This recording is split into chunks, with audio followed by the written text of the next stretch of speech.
Hello everyone, welcome to my channel. তোমরা সবাই কেমন আছো? আশা করি সবাই খুব ভালো আছো। তো আজকে হচ্ছে আমার ব্রেকফাস্ট কমপ্লিট হয়ে যাওয়ার পর আমি দেখো ভাতটা বসিয়ে দিয়েছি, তারপর ওইদিকে হচ্ছে একটা তরকারি বসিয়েছি পাঁচ মিশেলি। ওটা হয়ে যাওয়ার পর ইলিশ মাছটা যেহেতু আমি করব, তো ইলিশ মাছটা করার জন্য দেখো ইলিশ মাছটাকে আমি নুন হলুদ মাখিয়ে রেখে দিয়েছিলাম। তারপরে হচ্ছে মাছগুলোকে ভালো করে ভেজে তুলে নিয়ে তারপরে সর্ষেটার মধ্যে মানে তেলের মধ্যে পেঁয়াজ একটু টমেটো দিয়ে তারপরে হচ্ছে একটু পাঁচফোড়ন দিয়ে তার মধ্যে হচ্ছে মানে ইলিশ ভেজে তুলে রাখা ইলিশ মাছটাকেও আমি দিয়ে দিয়েছি। অ্যাকচুয়ালি ইলিশ মাছটা একটু আজকে অন্যরকম করেছি, কারণ কালো জিরের পরিবর্তে পাঁচফোড়ন দিয়েছি আর পেঁয়াজ একটু দিয়েছি, কারণ ছোটো তো ইলিশ মাছটা, তো তার জন্য আমি একটু পেঁয়াজ দিয়েছি। আর দেখো আগের দিন আমার এই তুলসী মঞ্চটা আমি অর্ডার করেছিলাম, তো এই তুলসী মঞ্চটা হয়েছে। আর দেখো আমি এদিকে একটু ওটসটাকেও ভেজে তুলে রেখে দিই শুকনো খোলায়, কারণ এটা কাঁচা ওটসটা না একটু কেমন একটা গন্ধ করে, তো একটু ভেজে রাখলে বেশ খেতে বেশ ভালো লাগে। আর মাখানাটাকেও আমি ভেজে নিয়েছি।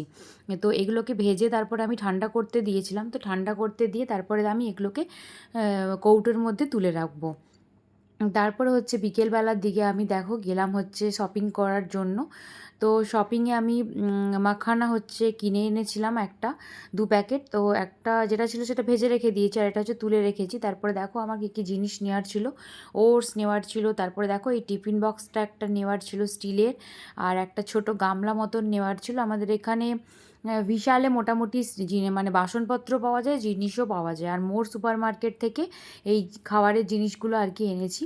তারপরে দেখো নিউট্রেলার প্যাকেট এনেছি, একটা সূর্যমুখীর বীজ এনেছি, একটা এনেছি কুমড়োর বীজ যেটা, আর তোমার বিস্কুট এনেছি, অনেকগুলো বিভিন্ন রকমের বিস্কুট এনেছি।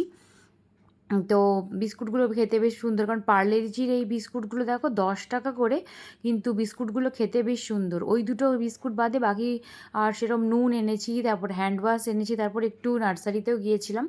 তো নার্সারিতে ওখান থেকে আমার ওই টবের কিছু প্লেটিং নেওয়ার ছিল, তো প্লেটসগুলো নিয়েছি ওখান থেকে। আর দেখো ঠাকুরের এই বাসনটাও কেনার ছিল।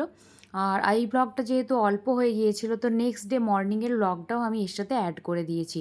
তো নেক্সট ডে মর্নিংয়ে হচ্ছে যাওয়ার ছিল আমার গাড়িটা আনার জন্য, তো গাড়িটা গ্যারেজে দেওয়া ছিল, তো গাড়িটা আনার জন্য আমরা যাচ্ছিলাম। তো যেহেতু আমাদের বাড়ি হচ্ছে মেদিনীপুরে, তো ওখান থেকে খড়গপুরে হচ্ছে গাড়িটার শোরুম, তো শোরুমেই গাড়িটা দেওয়া ছিল, তো তার জন্য আমাকে যেতে হয়েছিল ওখান থেকে টোটোয় করে। প্রথমে আমি টোটোয় করে যাবো আর কি, তো গিয়ে গাড়িটা নিয়ে আসবো। তো দেখো রাস্তায় আমি যাচ্ছিলাম, যেতে যেতে তোমাদের সাথে অল্প সেরকম সকাল থেকে প্রচণ্ড তাড়াহুড়ো করে রান্নাবান্না করেছি। আমার লাঞ্চও কমপ্লিট হয়ে গেছে। যে ভিডিওটা আমি শ্যুট করেছি ওটা তোমরা দেখছো হচ্ছে 12টার দিকের টাইমটা, ওই সময় আমার খাওয়া দাওয়া করে সমস্ত কিছু কমপ্লিট করে বেরিয়ে গেছিলাম। তো রাস্তায় বেরিয়ে আমরা টোটো পেয়ে গিয়েছিলাম। আর সেদিন সকালবেলা থেকে প্রচণ্ড পরিমাণে রোদ ছিল, কিন্তু হঠাৎ যখনই আমরা বেরালাম হঠাৎ করে মেঘলা চলে এলো এবং কোথাও মনে হয় প্রচুর বৃষ্টি হচ্ছিলো, যেখানে ঠান্ডা হাওয়া দিচ্ছিল। এতটাই ঠান্ডা হাওয়া দিচ্ছিল যে আমাদেরকে প্রচণ্ড ঘাম দিচ্ছিলো, সেটা ঘামটা বেশ জুড়িয়ে গেছিলো আর খুব ভালোও লাগছিলো। যে টোটো চাপতে বেশ ভালোই লাগে দেখবে। আর এটা হচ্ছে আমাদের এখানে মোহনপুর ব্রিজ, কাঁসাই নদীর ওপরই ব্রিজটা রয়েছে। তো কাঁসাই নদী তো এখন জলে একদম টইটুম্বুর হয়ে রয়েছে। আর দেখো বৃষ্টি হচ্ছে, বৃষ্টি তো কদিন আগে হয়েছিল, তো প্রচণ্ড মেঘ ছিল, তো তারপরে আবার বলছে যে নিম্নচাপ হয়েছে, বৃষ্টি হবে। তো দেখো কাশফুলগুলো কি সুন্দর ফুটে আছে দুদিকে। তো এইগুলোই জানান দেয় যে হচ্ছে কিছুদিন পরেই হচ্ছে দুর্গাপুজো। আর বেশ ভালো লাগছে এই কাশফুলগুলো দেখতে দেখতে। আমরা টোটোয় করে যাচ্ছিলাম, তো যেতে যেতে আমরা ইন্দায় নেমে পৌঁছে গিয়েছিলাম। তো পৌঁছে গিয়ে ইন্দায় থেকে ওখানে আমরা শোরুমে যাই। আর দেখো দুর্গাপুজোর যে প্যান্ডেলগুলো, প্যান্ডেলটাও হচ্ছে প্রায় তৈরি হয়ে গেছে, এখনও পর্যন্ত কাপড় চাপেনি। জানি না প্রায় 20 দিন মতন বাকি আছে, আর কবে কাপড় চাপবে। তো দেখো এই আমরা হচ্ছে পৌঁছে গেছি। তো ওখান থেকে গাড়িটা নিয়ে যখন আসি প্রায় সন্ধ্যা হয়ে যায়, কারণ অনেকগুলো কাজ করছিল, কাজগুলো করিয়ে নিয়ে আস্তে আস্তে সন্ধ্যা হয়ে যায়। সন্ধে আমার একটা গাছ নেওয়ার ছিল, তো এই নার্সারিটাতে গেলাম। দেখো কি সুন্দর পরিমাণে গাছগুলো, কি সুন্দর গাছগুলো, বেশ ভালো লাগলো গাছগুলো দেখতে। আর এটা আমি একটু ফুলের গাছ খুঁজছিলাম, কারণ আমার যে ফ্ল্যাটে ফুলের কোনো গাছ নেই। তো ঠাকুরকে পুজো দেওয়ার জন্য রোজ রোজ ফুল কিনে আনা তো পসিবল হয় না। তো গাছে ফুল থাকলে কী হয় বলো তো, একটু ফুলগুলো বেশ তুলে ঠাকুরের পায়ে দিলে বেশ ভালোও লাগে।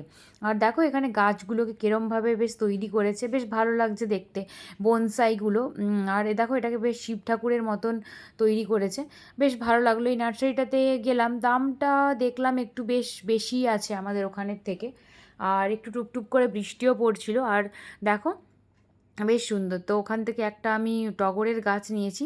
তো নিয়ে তারপরে ওখানে হাই রোডের ধারে খেলাম চা আর চিকেন পাকোড়া। তারপর ওটা খেয়ে আমরা একটু ওখান থেকে গেলাম, রাস্তায় মন্দিরে পড়েছিল তো মন্দির গেলাম, মন্দির থেকে প্রণাম টনাম করে তারপরে আমরা বাড়িতে ফিরে এলাম। তো আজকের ব্লগটা এইটুকুই। তোমরা সবাই ভালো থেকো, সুস্থ থেকো।